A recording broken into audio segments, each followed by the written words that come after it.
New Aphotic Realm announcement. Submission windows for upcoming issues. Issue 10, the theme is justice. That's hard-boiled fiction with a supernatural twist. The deadline for that will be April 1st, 2020. Issue 11, the theme is kaiju, giant monsters terrorizing civilization. Deadline will be October 1st, 2020 for those stories. Issue 12, the theme is lycanthropy, which is, of course, self-explanatory. It can be any type of animorph with a bloody twist. So I guess that's werewolves and Jesus, giant, I don't know. What do people turn into? Seals? I've just got a little seal on my desk, so I thought of that. I don't know. You'll have to be more imaginative than I just was. But the deadline for lycanthropy, January 1st, 2021. Good luck to everyone submitting. I wrote this thing. I hope you like it. Let's talk about it, yeah. Let's lose track. Losing the Plot Podcast. Losing the Plot Podcast. Losing the Plot Podcast. Talking to Leo.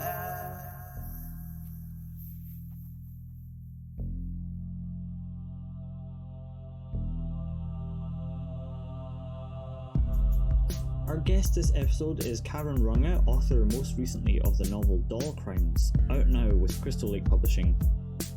That's what we mostly talk about. We talk about human nature, manipulation, trauma, lots of heavy material, but Karen was super insightful about it. It was a very interesting conversation, and I hope you enjoy it. Here it is. So you're in Johannesburg, is that where you're from originally? No, I'm actually in Howick. I'm in KwaZulu-Natal, different province of South Africa. It's more in a mist belt, and we call it the Midlands. It looks a lot more like the English countryside than anything you'd equate with South Africa in your mind. And I'm from the Midlands. I'm not from the town that I'm living in now, but I did grow up in the Midlands. So, I was in Johannesburg for about 3 years. Right, okay, got it, sure. So you've moved around South Africa in your life? Yeah, I've moved around South Africa. I've moved around the world, actually. Mm-hmm. I was actually born in France. I was born in Paris. My dad was a diplomat, so we were kind of shunted around the world for a while, playing spy games. So after France, we lived in Central Africa for, I think, just under 2 years. And then we moved to South Africa when I was, I think, about 4 or 5, very young still. Mm-hmm. And then even from within South Africa, we moved quite a few times, just around different provinces. When I finished school at 18, I went straight to the UK. I stayed there for 3 years. Then I came back to South Africa quite briefly. Then I moved to China, and I was in China for 7 years. And I only moved back to South Africa now in 2015, so 4 years back now. What took you to China? China, it was an accident. as much as moving to a place like China can be an accident, it was an accident. I was back from the UK, and I was working an incredibly boring, uninspiring admin job, like pulling teeth.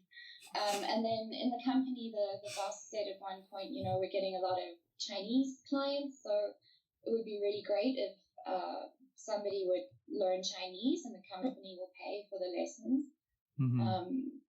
So I couldn't put my hand up fast enough because there would be something to do. You get an opportunity to learn another language. Why would you turn it down? So I was studying Chinese just for why not, and became quite close with my tutor. And she was the one who kept saying to me, you don't like it here. Your job sucks. Your boyfriend's an asshole. this isn't going well. Really, why don't you just go to China? And eventually I just took her advice and I did it. So, yeah. That's cool. Is that typical of Chinese tutors that they tell you if your boyfriend is an asshole? He just really was an asshole.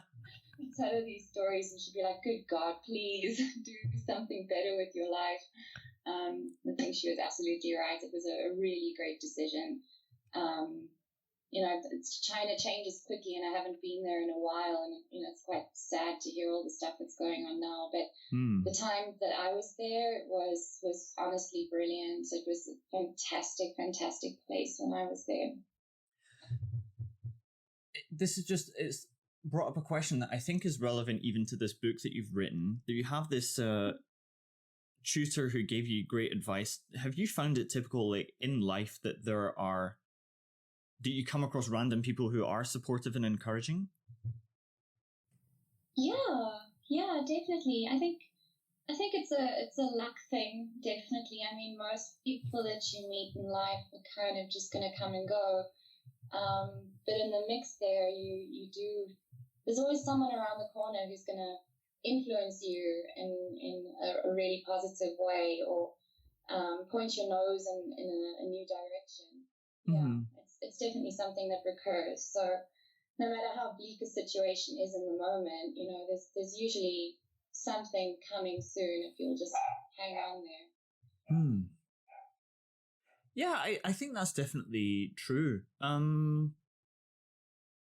Yeah, but much like you, I think life kind of, you have these pockets of experience where everything's kind of banal and nothing really seems to be happening, and you're like, am I even part of what's going on? And then suddenly you get these fortuitous little changes. It's interesting that way though, like all the times that you think you're treading water and you think you're not going anywhere, there's actually all these little changes that are going on in the background, and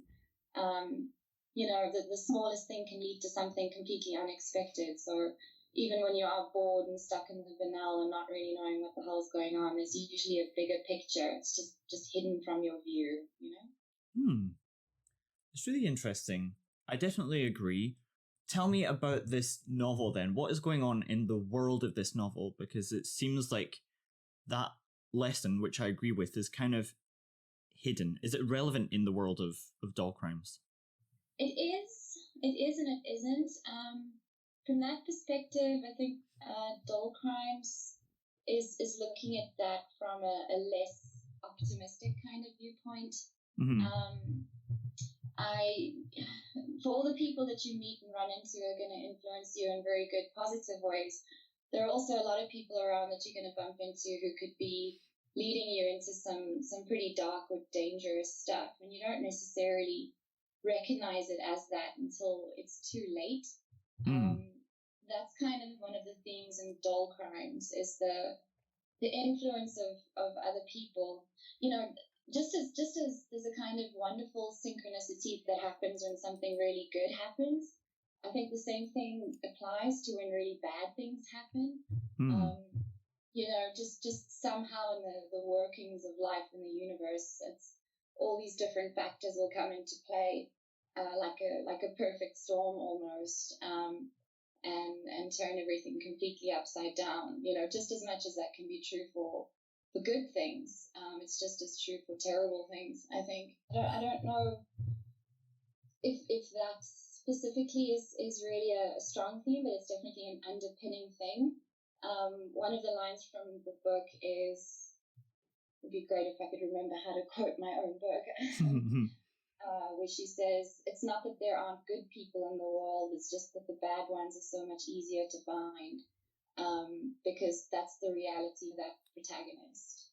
And in the book, the good people who do come along, they are often pushed out of the way too quickly. The circumstances aren't there for help. All the opportunities for help, small though they are never given enough power to kind of stop the trajectory of all these events in the book. Well, also, I think what is huge is that the protagonist's expectations of life are so shaped by this mother character, right? Yes. Yeah. Well, to that end, when I first started writing Doll Crimes, I didn't necessarily know right in the beginning what I wanted to say. I don't really plot books. I just start writing, and then after a short time, usually I'll kind of clock into where this is going, and then I'll follow it through. And one of the things that I started thinking about early on in the book is this idea of, especially with children, where you're so vulnerable to the world your parents put you in, and the things they tell you. You don't you don't really know how to see the truth around that. You're just going to accept what they say. Parents are your parents are your gods when you're very little. So imagine if you've been raised in some kind of building without windows or doors, and you've never seen the sky, but your life is otherwise as you know it. You're fed, everything like that. Underneath that, would you have a sense that something was missing? Would you? You've never seen the sky. Would you know that there's something wrong?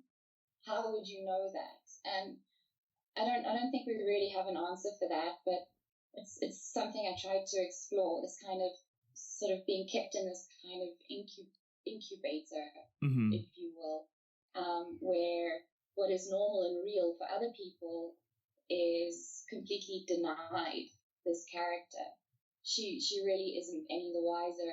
And even as she's getting older, she's starting to sort of sense more the emotional impacts of what's been going on. And that's the closest thing she gets to starting to wonder about, is this reality she's living in good? Is any of this actually good? And she starts to become gradually more suspicious of her mother. As she's in her teens, and that age where you start seeking independence, and when you reach that age, that's when you start questioning your parents. So what do you do if it's this really horrendous situation where you've been really manipulated in terrible ways? What kind of impact would that have on you? How would you react to that? And the loss of security that would entail. Yeah. What I thought was really clever in the book, I think, is how this mother character is established, because at first she just starts like spitting out what sound like a whole bunch of red flags to me. That I know to recognize as an adult when you hear certain things. Like, what does she say? She says to her daughter, "I didn't have a reason to live before you," which, if you're a little girl, you're like, "Oh, that's so sweet," maybe.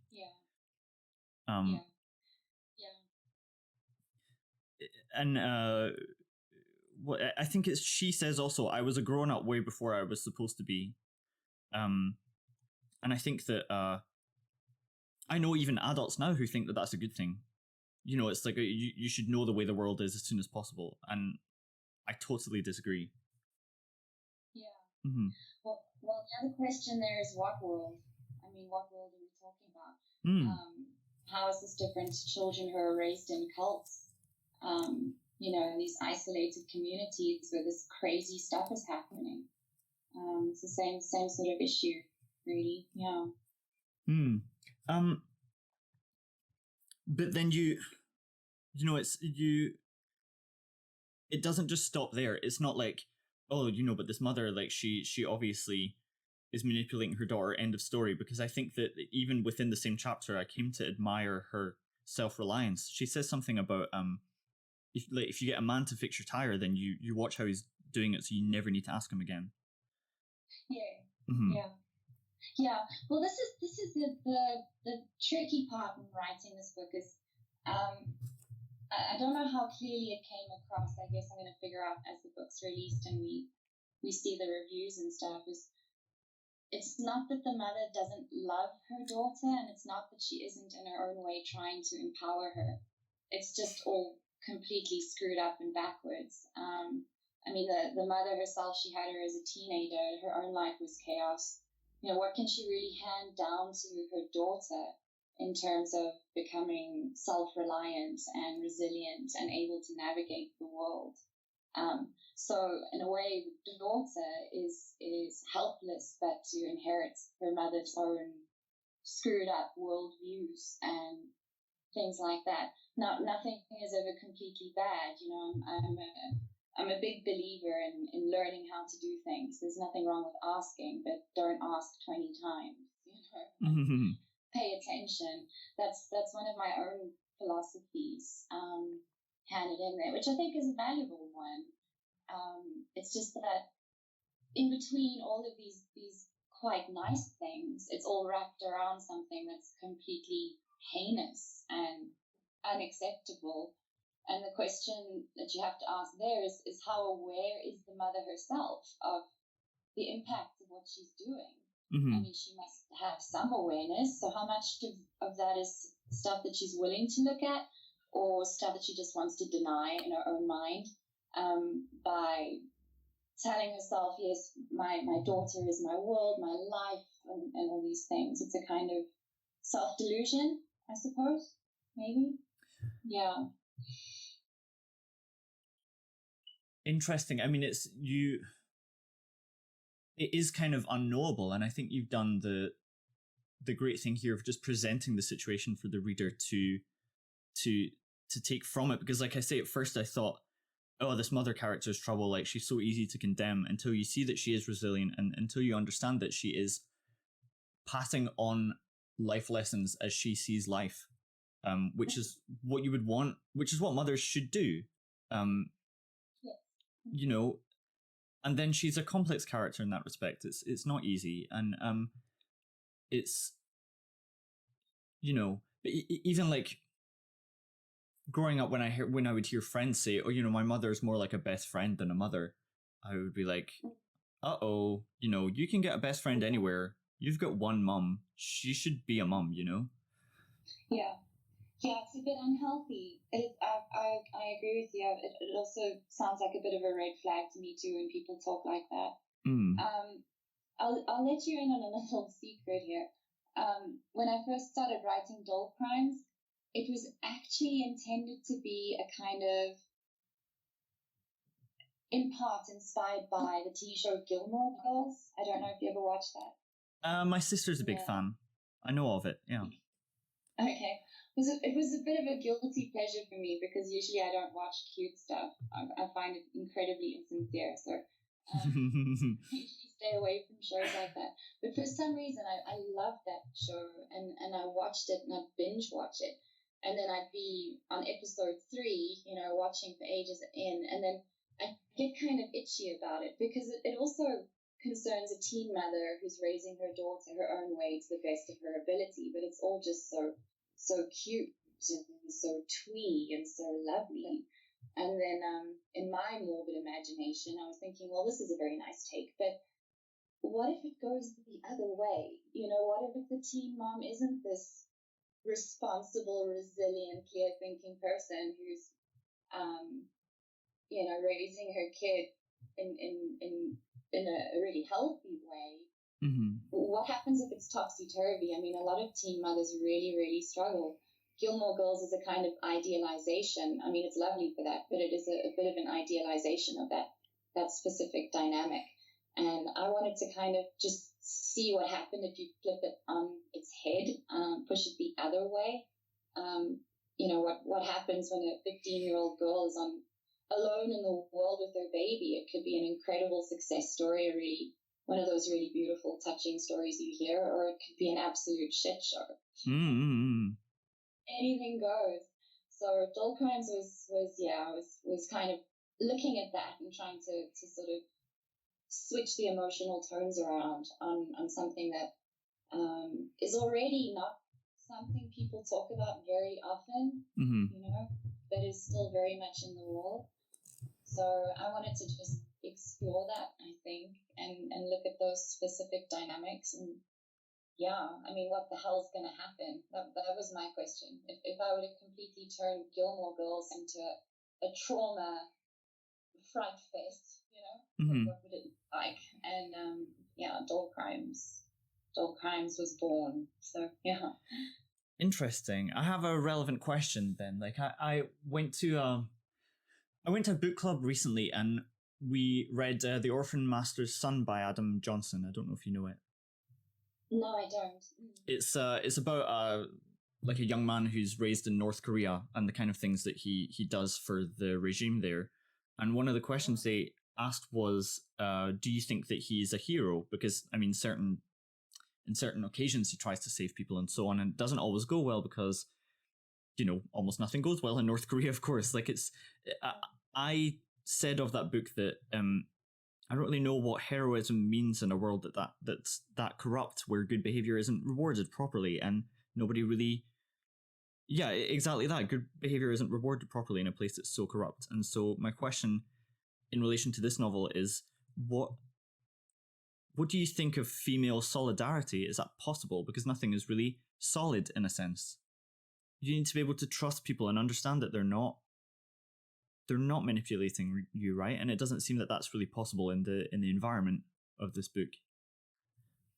No, but also if you think about it, just in general, trusting somebody is already a massive leap of faith, and it's always interesting to me that it's morbid as hell, but if you think of all the people who say they care about you and say they'll always be there for you and say they would do anything to protect you, how many of them really mean it? A lot of people say things because it's the right thing to say, or it's the thing to say that will get the best reaction from others so that they can be perceived as being a hero. This is all about perception. When in actual fact, the number of people who really do mean that and really would and really do are pretty far and, few and far between. They're pretty thin on the ground. Mm-hmm.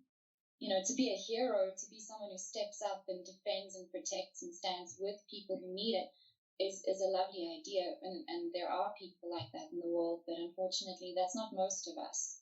If you look at any kind of atrocity, just dig a bit deeper, there'll be a whole bunch of people who just look the other way. And then will later on say, oh, what a terrible thing, and then they're saying the right things. But when they had any access or opportunity to intervene, very few actually will, So it's a sincerity issue, I think, and that's the leap of faith with people, with trust. You just never really know when people talk to you what they mean and what they don't. And the heroics like that, I think, are, but not as common as we would like to believe, I think. I definitely agree. I think that in most kind of normal lives, you've got like regular life, and then you've got emergency alarm mode life when some sort of crisis comes along. If you trust people in normal life, you don't actually know how they're going to react in emergency alarm mode life, and I don't think they do either. Yeah. Well, this is the whole thing when people start their sentences with "I would never" or "I would." If we're using speculative tenses here and talking about situations that don't actually exist, like if just simple example, if someone says, "I would never kill someone," that we'd like to believe that of ourselves, and hopefully it's true. But the fact of the matter is, you don't know. You don't actually know that until you're in that specific situation.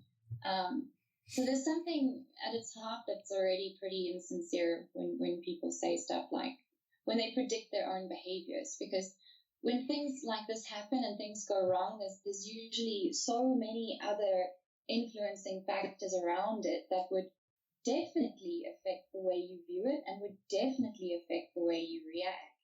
And you don't know. So I wish I could remember the name, but a few years ago I watched a movie. I think it was Swedish. I don't remember. It wasn't an English language film, but it was about this happy family who go to the ski resort for a holiday, and it's lovely, wonderful. They got 2 kids, everything's great, and then they're sitting outside having breakfast at this resort, and it's like on an outdoor deck. It's right close to the mountain. And there's a sudden unexpected landslide, like the snow just comes piling off the side of the hill, and it just engulfs this entire veranda. Now, it's super scary in that position. And the husband, as soon as he sees the snow, he jumps up and he runs away, and he leaves his wife and his kids. He doesn't check on them. He doesn't stop. He just saves his own skin and runs off, completely shattering this idea of this lovely, happy, stable relationship. And I think that's one of those examples, you know, when he said his vows, he would have promised to love and protect and care for his family, his wife, and all that. But hey, in that moment, his reaction was the complete opposite, and just the absolute chaos and devastation that ensues when you realize that someone who you fully expected to sacrifice themselves even for the sake of you, your children, or whatever, isn't that person. And now you've got the proof of it, and what do you do with that? You know, I find that theme very, very interesting as well. I loved it. I just thought what it was talking about psychologically in terms of society and how we present and what we actually do. I just found it fascinating. So kicking myself that I can't remember the name. Yeah, I saw it a good few years ago though. So yeah. What's I mean, I do know there is a purpose, and I have my own answer. But what is the purpose of examining this material to you? Yeah, that's a really great question. Wow, that's a really great, really deep question. I don't know. I just think, just for me personally, I've always been very interested in sincerity, and I think when I was quite young, I can't really put my finger on it, but I always had this kind of question about trust. I don't know if I picked up something from a past life or whatever, but I'll give you a dumb example. When I was really little, my brother was going to big school, you know, and my older brother, and I was a few years behind, and we went to go and pick him up from school the one day, and I mean, I'm tiny, I'm like 5 or 6 or something, and I'll never forget this, meeting his class teacher, and she looked at me and she introduced herself, and I was a really shy kid, so I'm hiding behind my mom, and I shake her hand, and then she leaned forward and she says, "And you're going to big school next year," with this big smile. And I recoiled as a kid. I don't know, I could just feel that she didn't mean anything.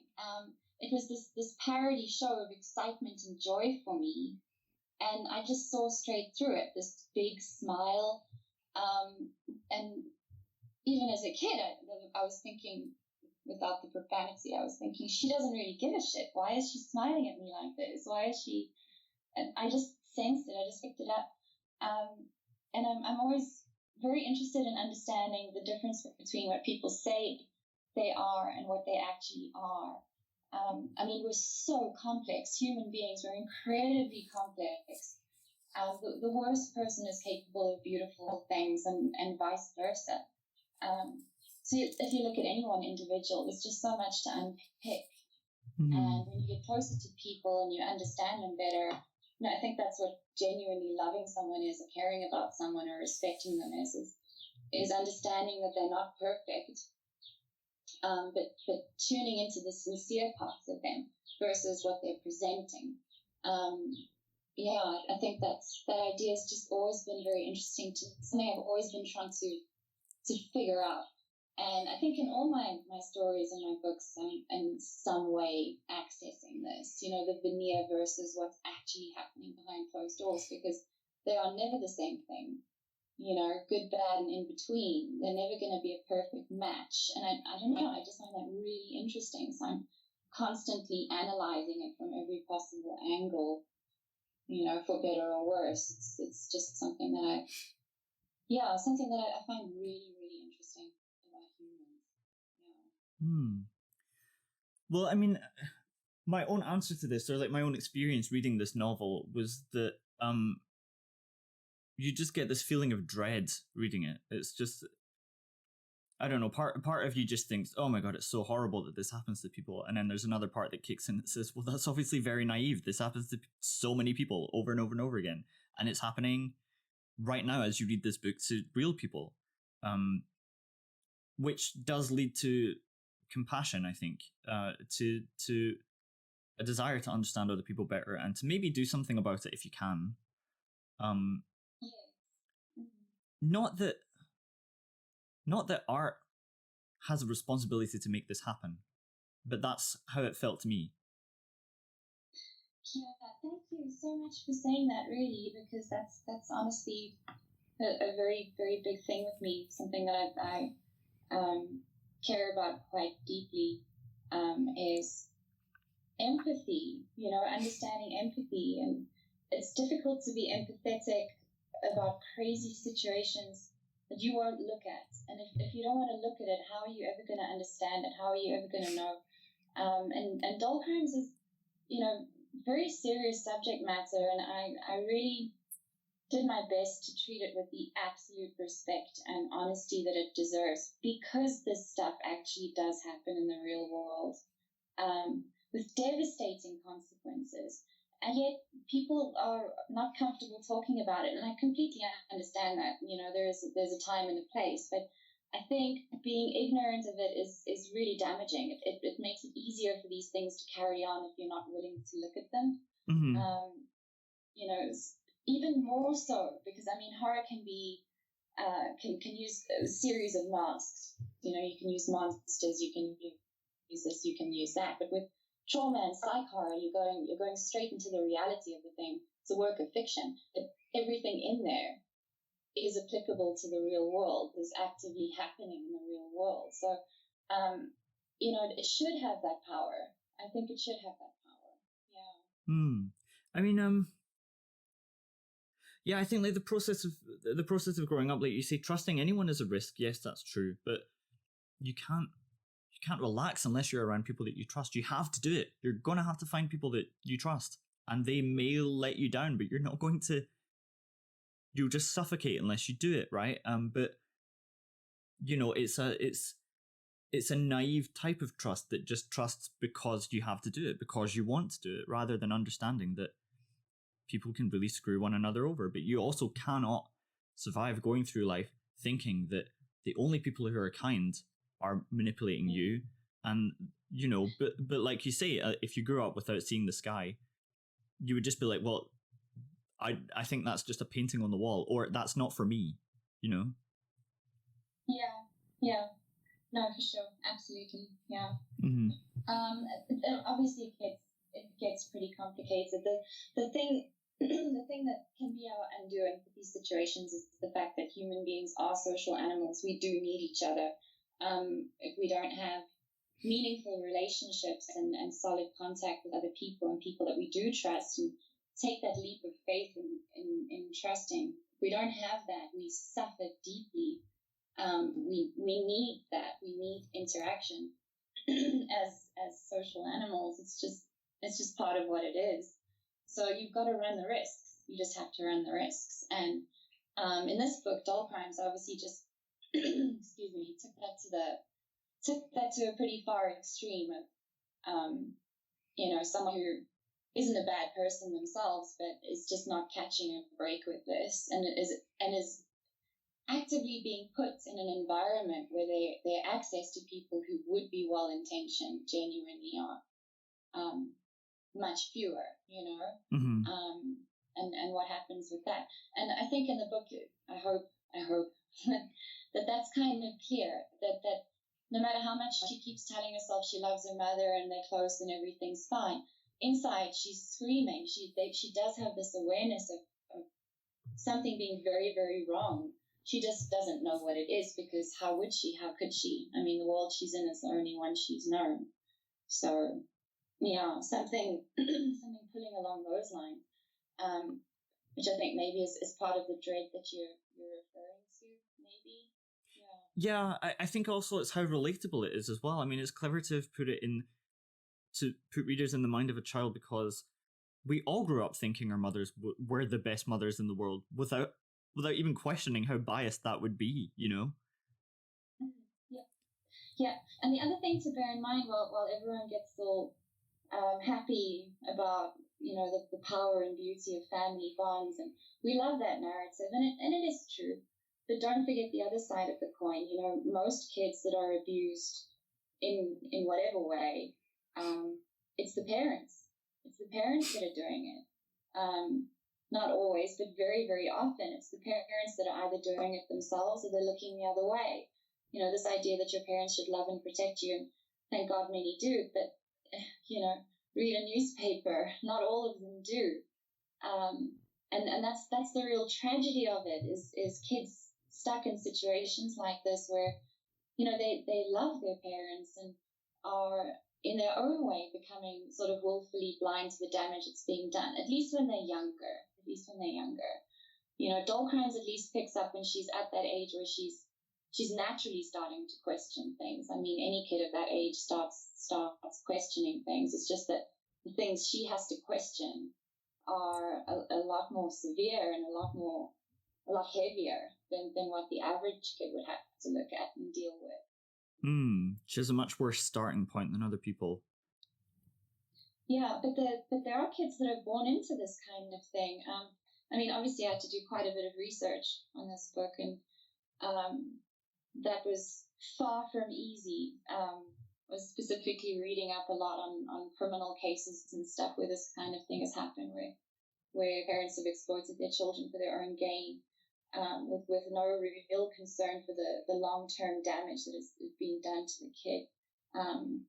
Pretty difficult stuff to look into, but the more I looked into it, the more I realized, my God, you know, this whole happy family thing, you know, that is the reason why a kid who's been abused, the kid next door who's being abused, none of the neighbors call for help. It's exactly for that reason. Oh, but, you know, it's just this, it's difficult times. And they'll pick and choose what they see. You know, they'll see the parents playing with the kids in the park and go, oh, okay, so I guess it's just, you know, they've been going through a rough time, but look, people look for excuses to look away, and this is how this stuff is allowed to continue for years and years on end sometimes before anybody intervenes. And that's the real tragedy in this. It honestly is. You know, and in the book with the people that this girl encounters, she does encounter good people. She does. It's just never. I try to be fair in that way. You know, even the people that her mother brings her to. I made a point of making at least one case two cases, I think, where the men involved were concerned or were kind or walked away, you know. Unfortunately, there were just too few of them. And so whatever sort of insights of what acceptance and love and safety really is that could have been offered to this protagonist, it wasn't around long enough to have any effect on her, aside from maybe just wondering, you know, I don't feel good, I don't like this, I don't want to do this, and that being a bit of a dilemma for her, because mommy says, you know, what do you do? What on earth do you do as a kid? Yeah, it definitely added to the realism. It would have been unrealistic if it was just completely, trauma everywhere. No, because life is much more complex than that. People are much more complex than that.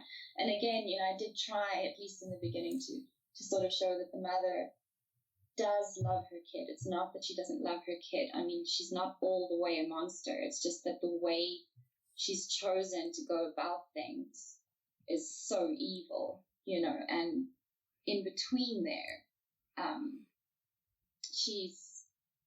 I don't know if she's really feeling remorse or anything, because the book isn't told so much from her perspective. It's all her daughter's perceptions of things. But I tried to sort of inject a few times that the mother herself is in her own kind of crisis about this kind of thing, and in denial largely herself about what it is that she's doing. Yeah, I got that sense very early on, because the characterization of the mother is introduced very early, and I thought, no, I'm not being given an easy time of it here. I'm not so easily able to condemn this woman outright. She's because it's so obvious that from her perspective why she thinks the way she does and why she does things the way that she does as well. Yeah. Yay. Yeah, absolutely. And I think also like the you really feel this sense of desperation and control as well. It's like bam, bam, bam, she's constantly just giving the way she thinks about things over and over. Like, you got to think this way about it because of this, because it's kind of to have a worldview in which the world is against you, like it's dog eat dog. It's incredibly fragile because it's not true. So you have to like, and the kind of people who hold those worldviews, they are very desperate and they have this like extra energy in order to introduce it to other people because they're because of that desperation somehow. It was you know, in order to have somebody think that way, you have to be around them all the time and introduce these thoughts to them constantly, because if they start to think for themselves, they will see evidence that that's not the way the world has to be, you know? Yeah, absolutely. Yeah, I mean, essentially, it's brainwashing. That's really what it is. Yeah. It's systematic brainwashing over a long period of time. And you know, even I think we've all known people in our lives that were very manipulative, like someone you were close to who was quite manipulative with you. And even if that's not, you know, to the max destructive or something, just when someone's manipulating your emotions enough to make you go along with certain things or assist them in certain ways, you know, that's something that we've all experienced at some point, I think. And this is that, but with a magnifying glass on it. Just blow it out much bigger than what we would understand in normal society, because all of this is normal. This is stuff that happens.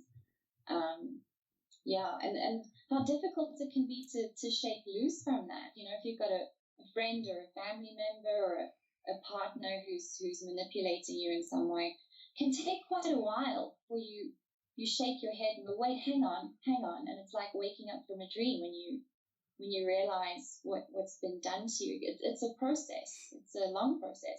And even when you realize that someone's been manipulating you, you're still not necessarily gonna jump ship immediately. You're just on the road to getting out of it. But once you realize, oh shit, this isn't very good, that's just the beginning of the process of extricating yourself from the situation, because of the emotional bonds that have been put in place through this process. It can be quite difficult to wake up, you know, and that's even just on a smaller scale. So imagine if it's your whole life from infancy, how much harder that is. Yeah, you're going to have to believe that something is possible that you've never seen evidence of being possible in order to heal. You're going to have to believe in a world that you've never seen before. Yeah, right? And how do you do that? How on earth do you do that?